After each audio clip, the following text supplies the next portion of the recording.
नमस्कार श्रोताओं, फिर से एक बार स्वागत है आपका भारत आइडिया में। तो जैसा कि आप जानते हैं, इस देश में कांग्रेस ने लगभग 70 वर्षों तक शासन किया और इनके शासनकाल में भारतीय सीमा जो पाकिस्तान, चीन और बांग्लादेश से लगती हैं, वो कहीं ना कहीं इतनी कमज़ोर हो गई कि लगातार हमें आतंकवाद और घुसपैठ के घाव को झेलना पड़ता है। अब ये घाव न रहकर वो बवासीर हो गए हैं जो ठीक होने का नाम ही नहीं ले रहे हैं। हम आए दिन सुनते रहते हैं कि वहाँ से इतने अवैध बांग्लादेशी मुसलमान पकड़े गए, वहाँ से इतने रोहिंग्या मुसलमान पकड़े गए। अब कल ही का उदाहरण ले लीजिए, उत्तर प्रदेश के मथुरा में ईंट की भट्टी पर काम करने वाले 90 अवैध बांग्लादेशी मुसलमानों को पकड़ा गया। इसमें 32 पुरुष, 27 महिलाएं और 28 बच्चे शामिल थे।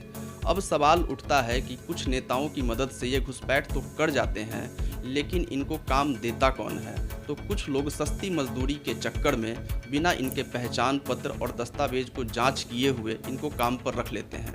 क्या ये देश से गद्दारी नहीं है? क्या ये देश से धोखा नहीं है? सस्ती मजदूरी के चक्कर में कुछ ठेकेदार और कुछ मालिक इन लोगों को काम पर तो रख लेते हैं, लेकिन यही अवैध बांग्लादेशी नागरिक, यही अवैध रोहिंग्या नागरिक भारत में काम पाने के बाद खुद की जड़ों को मजबूत करते हैं, बच्चे पैदा करते हैं, खुद की आबादी को बढ़ाते हैं और उस कट्टरपंथी विचारधारा को मजबूत करने की कोशिश करते हैं जिससे इनकी विचारधारा पनप पाए और भविष्य में भारत का युद्ध अगर पाकिस्तान या बांग्लादेश से हो तो ये भारत में रहकर पाकिस्तान और बांग्लादेश को समर्थन कर भारत को अंदर से कमज़ोर कर सकें।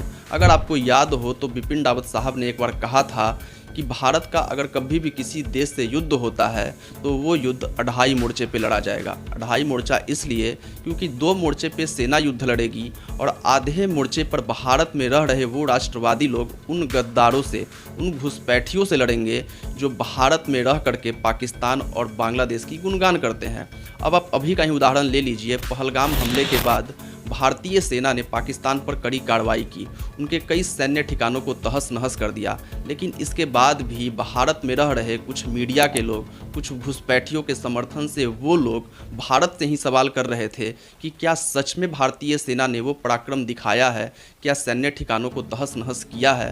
भारतीय सेना से ही सबूत मांग रहे हैं।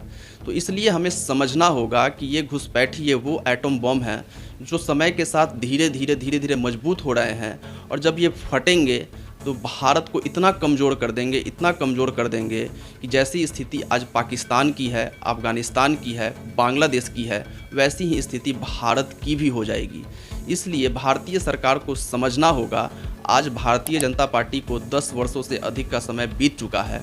हमें उम्मीद है पाकिस्तान पर इन्होंने जो कार्रवाई की वो काबिलियत तारीफ़ है, लेकिन भारतीय सरकार को ये सोचना होगा कि किस तरह से जल्द इन घुसपैठियों के लिए एक कड़ा कानून लाया जाए और इनको जल्द से जल्द भारत से बाहर निकाल करके फेंका जाए, क्योंकि ये जितने दिन भारत में रहेंगे अपनी आबादी बढ़ाएंगे और अपने कट्टरपंथी विचारधारा को मजबूत करेंगे।